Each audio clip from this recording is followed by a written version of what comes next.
dawladda ayaa qabatay oo madaxda Ahlusunna soo qabatay watan ku sheegay oo tuuga ku ciidamisa way dawlad xamar iyo afgooy inta u dhaxaysa furila wadada furila oo ruusamareeb nabadgelyo ka sameynaysa ayadana waa arrin la yaab la way isku soo wada duubo mar danta dadka gobolada dhexe u dhashay dawladuna ka shaqeyn mayso Ahlusunna ka shaqeyn min waxay isku haysteen wax aan ahayn danta deegaanka isku haysteen markii horena waxay ku heshiiyeen sidaas ay ku heshiiyeen ka bacdina heshiiskoodii way ku qanci waayeen waa ma taqaanaa qolada tusaale waxaan ku siin karaa qolada daraagiska ka ganacsata maarag waxay sameeyaan laba maartay shaq gundadood ama laba maartay shaq sandaaqadood yararka kuwa dharka lagu rita camala ay isweydaarsadeen ka wax gadanaya lacag u wata ka kalena daroogadi buu gudbiyaa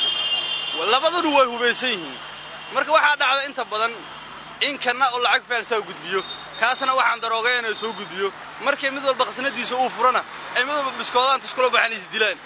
Ahlusunna wal Jamaa iyo dawladda federaalka waxaan leeyahay waa qoladii daroogada gidinayso oo ninka kale uu beenta u sheegay ninba qasnadiisa markuu furay wixii uu ku heshiiyay maana wixii ninka kula heshiiyay maana wax kale ayaa u soo baxay aniga magacayga Caasha la yiraahdo waxaan ahay hooyo Soomaaliyeed galmudug markii laga wareysto Ahlusunna dadkii shalay ku dagaalamay horta dagaal wax fiican maahan mana jecli dagaalna dib uu noo dhigaa hore noo ma socodsiinay laakiin mar dagaalku dan ayaa ku jirto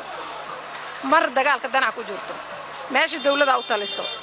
dawladda nahay maalin walba jugjuga meesha joog lagu ma jiraayo aniga waxaan aaminsanahay dawladda in la taageero forever ay samayso haday qalad samayso ilaahay idoo kula xisaabtama haday sax samayso ilaahay idoo kula xisaabtama galmudug iyo forever meesha ay tahay aniga dawladda la taageeran qaba dawladda saxana qaba runta marka ay sheego waxaan Ahlusunna iyo wadaadka la sheego iska daba wareegaysanayo mar rabna anagu sii socdo soo socdo dawladda la taageero hal far kale una fool ma dhaqdo sida aniga aaminsanahay waay waxaan aaminsanahay oo kale dawladaha dabada ka riixa maamul goboleedka madaxweynaha isku sheega wax madaxweyne la yiraahdo ma jiraan hal madaxweynaha qabnaa maamul goboleedyada iska daba wareego madaxweynayaasha sheeganayo kulli madaxooda in la soo dhulka la soo dhigo aaminsanahay aniga qof ayaa laga adkaaday ama qof ayaa saasa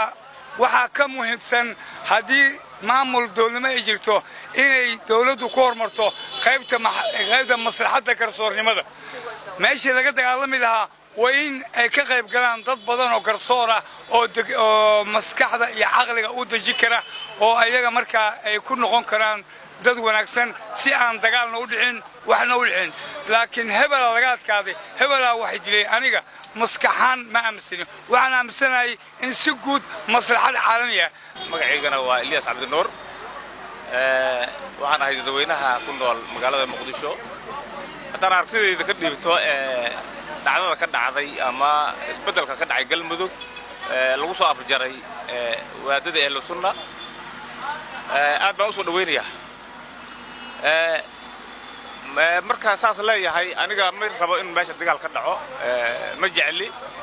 in dadka walaalaheena oo Soomaaliyeed ay xabada ka dhacdo ama dad ku dhintaan ama ku dhaawacmaan ma jecli waana ka xumahay inta ku dhimatay iyo inta ku dhaawacantay laakiin waxaan jeclahay ama soo dhaweynayaa in maamulkii dawladda iyo rabitaanka shacabka iyo midnimadii iyo horumarkii hor taagna in la soo afjaro oo maarta gacanta dawladda ay dhammaan galmudug oo dhan ay timaado aad baan u soo dhaweynayaa galmudug waxay u baahneed dawlad waana ay heshay galmudug 13 sano wadaadda hor taagnay laami meesa dhisin goob caafimaad ma dhisin meel wax barashana ma dhisin adduunka waxa laga gudbay dan qof dantiis waa laga gudbay maanta dan guuda loo baxo oo jamca dagaalkii shalay meesha ka dhacay waxa sabab u ah wadaadada